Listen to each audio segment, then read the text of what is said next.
Hello viewers, this is Suman Dutta. তো আজকে আমরা এখানে প্রেজেন্ট হলাম নতুন একটা ভিডিও নিয়ে। আজকে এসটিজিটি এক্সামের জন্য, ঠিক আছে, এসটিজিটি এক্সামের জন্য ইকোনমিক্স থেকে আজকে আমরা এখানে ডিসকাস করব। তো সবাইকে রিকোয়েস্ট করব যে ভিডিওটা ফুল ওয়াচ করার জন্য, ঠিক আছে। কারণ ফুল ওয়াচ করলে কি হবে আমি বলে দিচ্ছি। এখান থেকে একটা বেসিক আইডিয়া আপনি নিতে পারবেন। তারপর কি হবে, আমি একটা হোয়াটসঅ্যাপের লিঙ্ক দিয়ে দিব, ওইখানে একটা আমি গ্রুপ বানিয়েছি। যদি আপনি ইচ্ছুক থাকেন তাহলে ওইখানে জুড়ে যাবেন, আর ইচ্ছুক না হলে ইগনোর করে দেবেন। কারণ আমি ওইখানে যে লিঙ্কটা দিয়েছি ওইখানে আমরা সবাই একসাথে ডিসকাস করব। যার কাছে যে পড়া আছে বা যে যে জিনিসটা পারে কি পারে না সেই জিনিসটা আমি এখানে আলোচনা করব। কিন্তু সবাইকে অ্যাক্টিভ থাকতে হবে, ঠিক আছে, সবাইকে অবশ্যই অ্যাক্টিভ থাকতে হবে। তো ওইখানে আমি এই ভিডিওটা ডিসকাস করার পর আফটার 1 and 2 hours, ঠিক আছে, আমি সবাইকে টাইম দিলাম 1 থেকে 2 ঘন্টা পর আমি ওইখানে কিছু প্রশ্ন দেব। ওই প্রশ্নগুলো সবাই আমাকে উত্তর লিখে দেবেন। আর উত্তরটা তখনই পারবেন যদি আপনারা ভিডিও ফুল ওয়াচ করেন, ঠিক আছে। কারণ আমি ডিপলিভাবে চিন্তা ভাবনা করে প্রশ্নটি বানাবো। ম্যাক্সিমাম 10টা প্রশ্ন থাকবে, তার বেশি থাকতে পারে, ঠিক আছে। তো ওই 10টা প্রশ্নের উত্তর দেওয়ার জন্য আপনাকে ভিডিওটা অবশ্যই ফুল ওয়াচ করতে লাগবে। আমি কিন্তু প্রত্যেকটা পার্ট ধরে ধরে পড়াবো।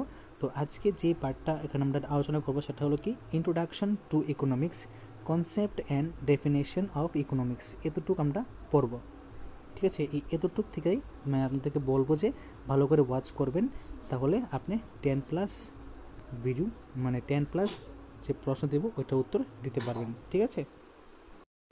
তো চলেন দেরি না করে দেখা যাক যে কনসেপ্ট এবং ডেফিনেশনের মধ্যে কী কী পড়ে ইকোনমিক্সের। ওকে, তো সম্মানিত ভিউয়ার্স, দেখেন এখানে কি আছে যে বাংলা ভাষায় অর্থনীতি এই শব্দটি দুটি অর্থে ব্যবহৃত হয়, ঠিক আছে। প্রথমত কি, ইংরেজি শব্দ ইকোনমি এর প্রতিশব্দরূপে অর্থনীতি শব্দটি ব্যবহার করা হয়। এই অর্থে অর্থনীতি বলতে আমরা কোনো দেশের সামগ্রিক আর্থিক কাঠামো অথবা আর্থিক পরিস্থিতিকে বুঝি, ঠিক আছে। যেমন যখন আমরা বলি ভারতের অর্থনীতি এখনও অনুন্নত, তখন আমরা অর্থনীতি কথাটি সামগ্রিক আর্থিক কাঠামো এই অর্থে ব্যবহার করছি। কোনো দেশের সামগ্রিক আর্থিক কাঠামোর মধ্যে উৎপাদন ব্যবস্থা, দাম ও বাজার ব্যবস্থা, অর্থ, ব্যাংক, বাণিজ্য ব্যবস্থা প্রভৃতি অন্তর্ভুক্ত থাকে। এই সমস্ত ব্যবস্থা নিয়েই কোনো দেশের অর্থনীতি গঠিত হয়। এখন আমি যদি একটা প্রশ্ন করি যে কোনো দেশের সামগ্রিক অর্থনীতির কাঠামো বা আর্থিক কাঠামো কিসের উপর ভিত্তি করে গড়ে ওঠে, একমাত্র যে ভিডিও ফুল ওয়াচ করবে সেই এই উত্তরটা দিতে পারবে, ঠিক আছে। আর আমি এই প্রশ্ন কিন্তু রাখবো। সেকেন্ডে কী আছে, অর্থনীতি এই কথাটি ইংরেজি ইকোনমিক শব্দের প্রতিশব্দ রূপে ও ব্যবহৃত হয়। এই অর্থে অর্থনীতি বলতে আমরা একটি শাস্ত্রকে বুঝি। তো উদাহরণস্বরূপ যখন আমরা বলি তিনি একজন অর্থনীতির অধ্যাপক, তখন এই যে অর্থনীতি কথাটি ওই শাস্ত্র অর্থেই ব্যবহৃত হচ্ছে। কোনো শাস্ত্র পাঠ করলে আমরা কোনো বিশেষ বিষয়ে জ্ঞান অর্জন করি, তেমনি অর্থনীতি এই শাস্ত্র পাঠ করলেও আমরা একটা বিশেষ বিষয়ে জ্ঞান অর্জন করি। সেই বিষয়টি হলো মানুষের নিজের এবং সমাজের স্বাচ্ছন্দ্য বিধানের প্রচেষ্টা। এই শাস্ত্রকে বাংলা ভাষায় অর্থবিদ্যা, ধনবিজ্ঞান, অর্থবিজ্ঞান, অর্থতত্ত্ব প্রভৃতি নামে অভিহিত করা হয়। কিন্তু এদের মধ্যে অর্থনীতি নামটি বহুল প্রচলিত বলে এই নামটি আমরা ইংরেজি ইকোনমিক্সের প্রতিশব্দ হিসেবে গ্রহণ করেছি, ঠিক আছে। অবশ্যই এখানে অনেকগুলো কি প্রশ্ন হতে পারে। কি করবেন, ভিডিও পজ করে লিখে নিতে পারেন বা স্ক্রিনশট নিতে পারেন, অথবা এখান থেকে আপনার যেই প্রশ্নগুলো তৈরি করা যাবে ওইটা আপনি খাতায় লিখে নেবেন। তো অর্থনীতির যে ডেফিনেশন আছে, ঠিক আছে, তো সম্পদের বিজ্ঞান ও economics as the science of wealth. তো শাস্ত্র হিসাবে আধুনিক অর্থনীতির বয়স খুব বেশি নয়, 200 বছরের কিছু বেশি। আধুনিক অর্থনীতি শাস্ত্রের জনক হিসেবে ধরা হয় অ্যাডাম স্মিথকে। তিনি একজন অর্থনীতিবিদ ছিলেন, ঠিক আছে। তো একটা গুরুত্বপূর্ণ প্রশ্ন যে আধুনিক অর্থনীতি শাস্ত্রের জনক হিসেবে কাকে বলা হয়, অ্যাডাম স্মিথকে। তিনি একজন অর্থনীতিবিদ। 1776 খ্রিস্টাব্দে তার প্রকাশিত বিখ্যাত বই an inquiry into the nature and causes of the wealth of nations তেই আধুনিক অর্থনীতি শাস্ত্রের একটি সুস্পষ্ট ও সুবিন্যস্ত কাঠামো গড়ে ওঠে। অ্যাডাম স্মিথের মতে অর্থনীতি হলো সম্পদ বিজ্ঞান, অর্থাৎ economics is the science of wealth. তো আমাদের পড়তে লাগবে যে যদি প্রশ্ন হয় যে economics is the science of wealth কে বলেছেন, বলেছেন অ্যাডাম স্মিথ। তিনি কি ছিলেন? তিনি ছিলেন একজন অর্থনীতিবিদ, ঠিক আছে, তাও আবার আধুনিক অর্থনীতিবিদ। তারপর এই প্রসঙ্গে একটি কথা বলা প্রয়োজন, অ্যাডাম স্মিথের আগে একদল চিন্তাবিদদের ধারণা ছিল যে কোনো ব্যক্তি যেমন অনেক সোনাদানা, ধনরত্ন প্রভৃতি অর্জন করে ধনশালী হতে পারে, কোনো দেশও তেমনি বিদেশ থেকে সোনাদানা, ধনরত্ন প্রভৃতি আহরণ করে কি করে ধনশালী হতে পারে। অর্থাৎ যেই দেশে যত বেশি মূল্যবান ধাতু বা ধনরত্ন থাকবে সেই দেশ তত বেশি সমৃদ্ধশালী হবে। এই ধরনের চিন্তাবিদদের বলা হয় বাণিজ্যবাদী। তো আরেকটা প্রশ্ন হতে পারে যে বাণিজ্যবাদী কাকে বলা হয়, ঠিক আছে। কিন্তু অ্যাডাম স্মিথের এই ধারণা তিনি মানেননি, মানে বিরোধিতা করেন। তার মতে শুধু সোনাদানা, মূল্যবান ধাতু বা ধনরত্ন সংগ্রহ করলেই যে সমৃদ্ধি বৃদ্ধি হবে তাই নয়। দেশের সমৃদ্ধি দেশের মূল উৎপাদনের উপর নির্ভর করে, মানে কতটুকু উৎপাদন হয়েছে দেশের মধ্যে। অধিক উৎপাদনের মাধ্যমে দেশ অধিক সমৃদ্ধশালী হয়ে উঠতে পারে। উৎপাদনের মাধ্যমেই প্রকৃত সম্পদ সৃষ্টি হয়।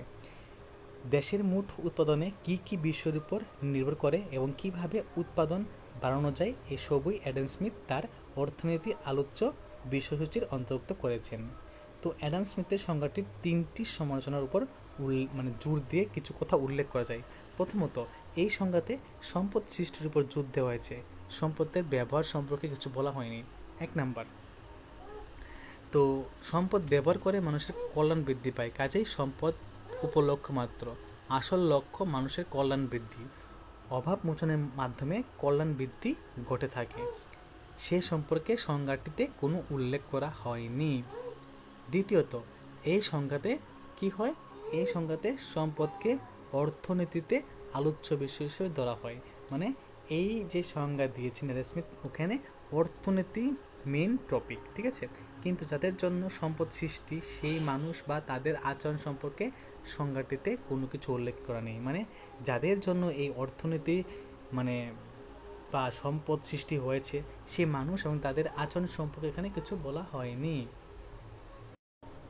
সম্পদ উপলক্ষ্য মাত্র, কি একটি উপলক্ষের উদাহরণ দাও। সম্পদ, কিভাবে মানুষ সম্পদ সৃষ্টি করে, কিভাবে এই সম্পদ দ্বারা মানুষের অভাবমোচন হয় এবং মানুষের কল্যাণ বৃদ্ধি পায়, তার আলোচনাই অর্থনীতির মূল বিষয়বস্তু হওয়া উচিত। প্রত্যেকটা লাইন কিন্তু ভালো করে পড়া উচিত, কারণ প্রত্যেকটা লাইন থেকে কিন্তু কোশ্চেন তৈরি হতে পারে, ঠিক আছে। তো আমরা জানি না কীরকম প্রশ্ন করবে, তাই আমাদের সবগুলো লাইনে পড়তে হবে। কিন্তু অ্যাডাম স্মিথের সংজ্ঞায় মানুষের ভূমিকার কথা কোনো উল্লেখ নেই। তৃতীয়ত, সম্পদের উপর অত্যাধিক গুরুত্ব দেওয়ার জন্য অনেকে মনে করেন যে সৎ এবং অসৎ যে কোনো উপায়ে সম্পদ আহরণ অর্থনীতির মূল উদ্দেশ্য। সেজন্য অনেক অর্থনীতিকে কুবেরের নীতি, ঠিক আছে, হিসাবে পরিহাস করেছে, মানে অনেকে অর্থনীতিকে কুবেরের নীতি কথা হিসাবে পরিহাস করেছেন। মামন, ধন দৌলতের অধীরতা, ভারতীয় পুরাণ কথায় যিনি কুবের, ঠিক আছে। এই সংজ্ঞায় বিশ্বাস থাকার জন্য প্রাচীনকালে দার্শনিকগণ এবং জনহিত সাধনকারী ব্যক্তিরা অর্থনীতি শাস্ত্রকে অবজ্ঞা করতেন। বস্তুত অ্যাডাম স্মিথের সংজ্ঞাই এই ভ্রান্ত ধারণার মূল উৎস, ঠিক আছে। এখন হলো অর্থনীতি সম্পর্কে কিছু মানুষের উল্লেখযোগ্য বক্তব্য, তো অবশ্যই ভালো করে দেখবেন। কি আছে?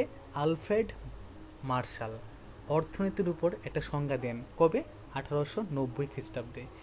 তার বিখ্যাত বই কি? প্রিন্সিপাল অফ ইকোনমিক্স এ। মার্শালের মতে মানুষের দৈনন্দিন জীবন সাধারণত কাজকর্ম নিয়ে আলোচনা করা এবং বস্তুগত কল্যাণের সঙ্গে জড়িত ব্যক্তিগত ও সামাজিক কাজকর্ম নিয়ে আলোচনা করা যে শাস্ত্রের কাজ, তাই হলো কি অর্থনীতি, ঠিক আছে। তারপর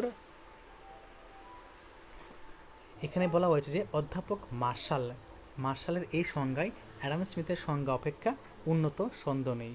এই সংজ্ঞায় সম্পদের উপর গুরুত্ব না দিয়ে মানুষের কাজের উপর গুরুত্ব দেওয়া হয়েছে। মানুষের দৈনন্দিন জীবনে নানা কাজ করে, এই সমস্ত কাজের মধ্য দিয়ে যে কাজগুলি মানুষের ব্যক্তিগত কল্যাণের সঙ্গে জড়িত সেইগুলি নিয়ে আলোচনা করাই অর্থনৈতিক কাজ। ফলে অর্থনীতি যেমন একদিকে সম্পদের আলোচনা করে, তেমনি অন্যদিকে মানব জীবনের কার্যকলাপও আলোচনা করে, ঠিক আছে। তো এখানে আমরা আর কিছু পড়বো না এক্সট্রা।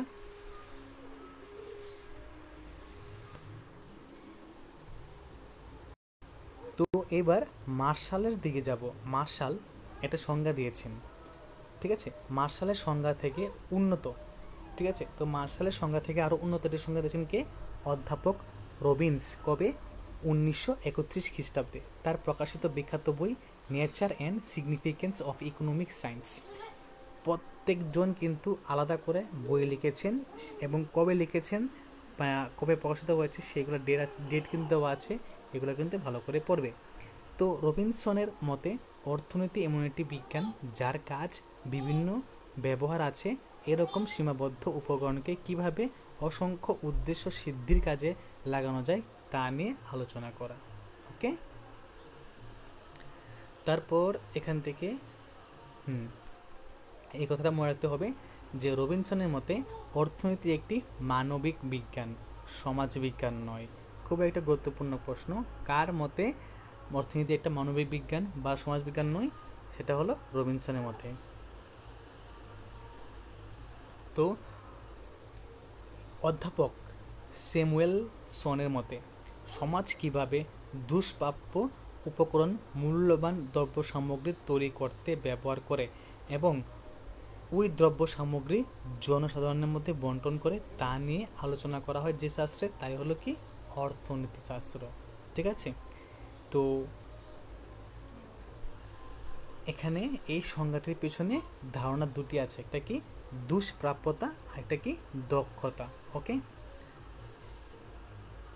তো এখানে আমরা বলতে পারি যে অর্থনীতি কি একটি সমাজবিজ্ঞান। কি একটি সমাজবিজ্ঞান? সমাজে বসবাসকারী মানুষ উৎপাদনের কাজে অংশগ্রহণ করে। কি দেওয়া আছে যে অর্থনীতি একটি সমাজবিজ্ঞান, সমাজে বসবাসকারী মানুষ উৎপাদনের কাজে অংশগ্রহণ করে এবং উৎপাদনের উপর ভিত্তি করে নানা সামাজিক প্রতিষ্ঠান গড়ে তোলে। বস্তুগত উৎপাদনকে মানুষ এবং প্রকৃতির ক্রিয়া প্রতিক্রিয়ার ফল হিসেবে বর্ণনা করা যেতে পারে, ঠিক আছে। প্রকৃতির দান এবং মানুষের শ্রম এই দুই মিলেই পাওয়া যায় বস্তুগত উৎপাদন। তো একটা ইম্পর্টেন্ট প্রশ্ন যে বস্তুগত উৎপাদন কীভাবে পাই? প্রকৃতির দান এবং মানুষের শ্রম এই দুইটা মিলে কি পাওয়া যায়? বস্তুগত উৎপাদন। তো মানুষ ও প্রকৃতির ক্রিয়া প্রতিক্রিয়ার মধ্যে একটা ঐতিহাসিক বিবর্তনের মধ্য দিয়ে গড়ে ওঠা নৈব্যক্তিক চরিত্র লক্ষ্য করা যায়। মানুষ তার অভিজ্ঞতার মধ্য দিয়ে কতগুলি প্রাকৃতিক নিয়ম আবিষ্কার করেছে। এই নিয়মগুলি মেনেই কৃষিক্ষেত্রের বা শিল্পক্ষেত্রের উৎপাদন অনুষ্ঠিত হয়। এই নিয়মগুলি ব্যক্তি নিরপেক্ষ, অর্থাৎ ব্যক্তির ইচ্ছা অনিচ্ছার উপর নির্ভর করে না। মানুষ তার অভিজ্ঞতার ভিত্তিতে এই নিয়মগুলি আবিষ্কার করেছে এবং এই নিয়ম অনুযায়ী কাজ করে চলছে। তো মানুষ এবং প্রকৃতির ক্রিয়া প্রতিক্রিয়ার সঙ্গে সংশ্লিষ্ট কাজটি যদি ঐতিহাসিক বিবর্তনের মধ্য থেকে গড়ে ওঠা নৈতিক নিয়ম অনুসরণ করে বা করা হয় তবে তাকে বলা হয় সামাজিক কাজ। সামাজিক কাজের দুটি বৈশিষ্ট্য আছে। সামাজিক কাজ হবে কি মানুষ ও প্রকৃতির ক্রিয়া প্রতিক্রিয়ার ফলশ্রুতি, আর দ্বিতীয়ত কি মানুষ ও প্রকৃতির ক্রিয়া প্রতিক্রিয়ার প্রতিফলিত কাজটি সম্পাদন করতে হবে নির্দিষ্ট ঐতিহাসিক বিবর্তন লব্ধ নিয়ম অনুসরণ করে। এই নির্দিষ্ট নিয়ম অনুসরণ না করে যদি কোনো ব্যক্তি তার খেয়াল খুশি মতো কাজ করেন তবে সেটি হবে কি ব্যক্তিগত কাজ, তা সামাজিক কাজ হিসেবে গণ্য করা হবে না। তো আমরা এখানে ডেফিনেশনে যা যা পড়লাম অবশ্যই আপনারা ভালো করে শিখে রাখবেন। আমি খুব শীঘ্রই এখান থেকে কিছু গুরুত্বপূর্ণ প্রশ্ন আপনাদেরকে দিয়ে দিব গ্রুপের মধ্যে। তো অবশ্যই যারা যারা এখনও গ্রুপে জয়েন হননি, এই ভিডিও ডেসক্রিপশনে একটা লিঙ্ক দেওয়া থাকবে, ওই লিঙ্কে আপনারা কী পাবেন, একটা ক্লিক করলে একটা গ্রুপ পেয়ে যাবেন, ওই গ্রুপে জয়েন হয়ে যাবেন, ঠিক আছে। যেহেতু ডেফিনেশন সেহেতু এখানে যা আমার কাছে অ্যাভেলেবল আছে আমি আপনাদের সাথে শেয়ার করলাম। তার থেকেও বেশি যদি আপনারা পেয়ে থাকেন অবশ্যই আমাকে ওই গ্রুপে দিয়ে দিবেন, তাহলে আমি আপনাদেরকে আরও সাহায্য করতে পারবো। তো যদি ভিডিও ভালো থাকে অবশ্যই ভিডিও শেয়ার করবেন এবং আপনাদের চ্যানেল নতুন হয়ে থাকেন তাহলে চ্যানেলটা সাবস্ক্রাইব করে বেল আইকনে অল প্রেস করে রাখবেন। তো দেখা হচ্ছে একটা গুরুত্বপূর্ণ ভিডিওতে। সবাইকে অসংখ্য ধন্যবাদ।